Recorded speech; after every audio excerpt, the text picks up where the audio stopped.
She was surrounded by ashes when she decided she would never be the same again. The fire had taken everything, but what she did with those ashes changed her life forever.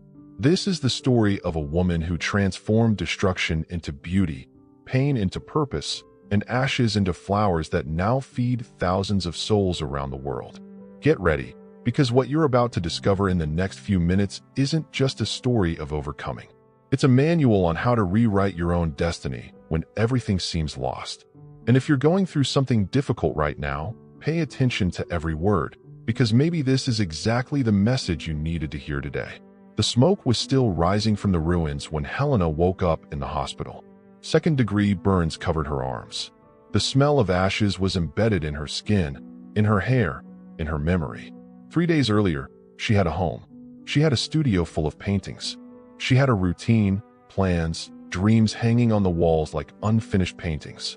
Now, she had only borrowed clothes from a nurse and a backpack with charred documents. The fire started in the early morning, caused by a short circuit in the building's old wiring. She managed to get out, but couldn't save anything.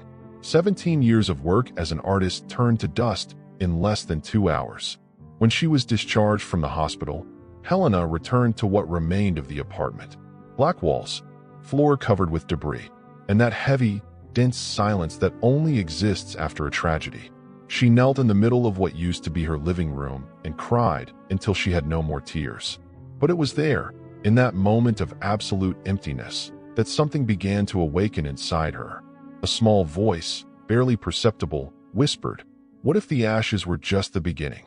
Helena always had an intense relationship with nature. Since childhood, she drew flowers, trees, imaginary gardens. Her grandmother, who raised her after she lost her parents as a baby, said she had healer's hands. She planted anything and it would grow. But adult life took her down other paths. She graduated in fine arts, opened a small studio, sold paintings at craft fairs. She lived alone, independent, immersed in paints and canvases. Until the day of the fire. Until the day everything turned to ash. In the first days after the tragedy, Helena stayed at a friend's house. She slept little, ate even less. She felt she had lost not only her material possessions, but her identity. Who was she without her paintings? Without her creative space? Without anything to prove she existed as an artist? Depression hit hard. She spent hours staring at nothing, unable to imagine a future. Until one rainy June morning, her friend dragged her out for a walk in the park. They walked in silence. And then Helena saw something that would change everything.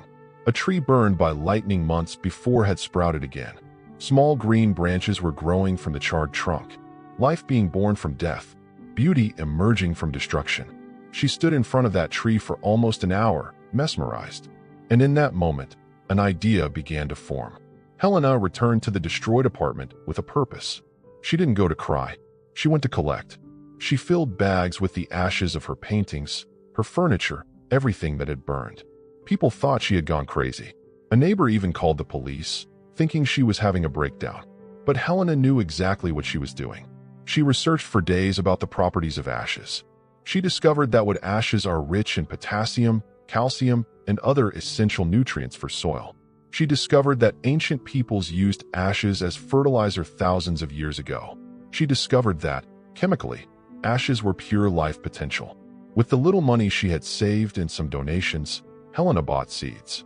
Sunflowers, daisies, lavender, wild roses. She mixed the ashes with soil in makeshift pots and planted one seed for each lost painting, one flower for each burned memory, one chance of rebirth for each piece of her life that turned to dust. The first weeks were pure anxiety. She watered, observed, waited, and doubted. Maybe it was madness. Maybe nothing would grow. Maybe she was just postponing the inevitable emotional collapse. But then, in the third week, a small green sprout broke through the dark soil. Helena cried, not from sadness, but from something she hadn't felt in a long time. Hope. The flowers began to grow. Slowly, but they grew. And as they grew, something inside Helena also bloomed. She documented the entire process in an old notebook she found at her friend's house. She wrote about her emotions, about the symbolism of turning ashes into life, about what it meant to rebuild herself from scratch. One day, almost by accident, she posted a picture of the flower pots on social media. She wrote a simple caption telling her story: the fire, the ashes, the seeds, the transformation. She expected nothing, but the response was overwhelming. Within 48 hours, the post went viral. Thousands of people commented, shared, sent messages. Many told their own stories of loss and overcoming. Others asked for advice on how to deal with tragedies. Some just thanked her for finding that message at the exact moment they needed it. Helena realized her story wasn't just hers. It belonged to everyone who had ever lost something important and didn't know how to move forward. She started planting more. She created a small community garden on abandoned land near where she lived. She invited other people who had experienced losses to plant their own flowers in the ashes of their tragedies. Literally or symbolically, the project grew organically. Helena began giving lectures on resilience and transformation. She wrote a book telling her journey. She created workshops where she taught people to use the ashes of their own lives, whether literal or metaphorical, to cultivate something new. She always said the same thing: you don't need to pretend the pain didn't exist. You don't need to forget what you lost, but you can choose what to do with the remains. You can let the ashes be just ashes, or you can transform them into fertile soil for a new version of yourself. Today, 5 years after the fire, Helena has a thriving business.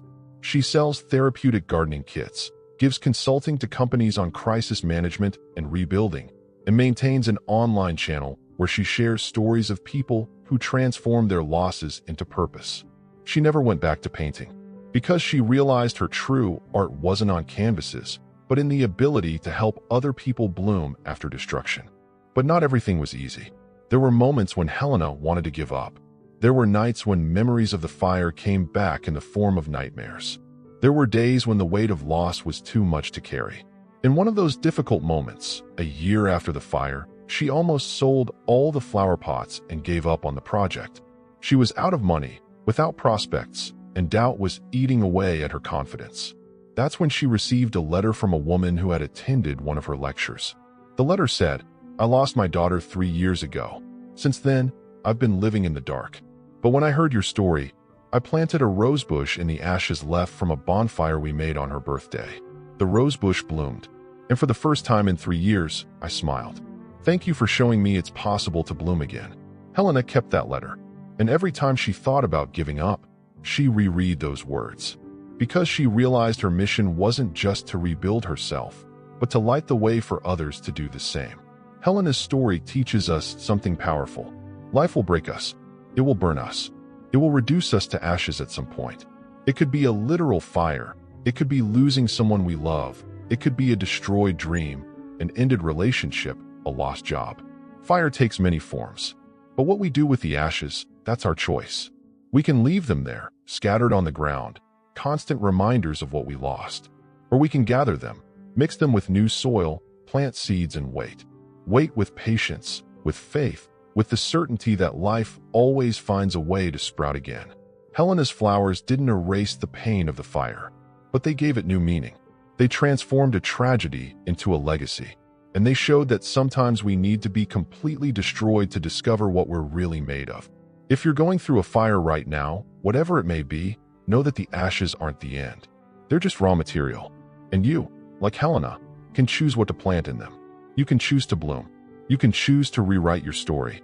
Because in the end, we're not defined by what we lost, but by what we decide to do with the pieces that remain.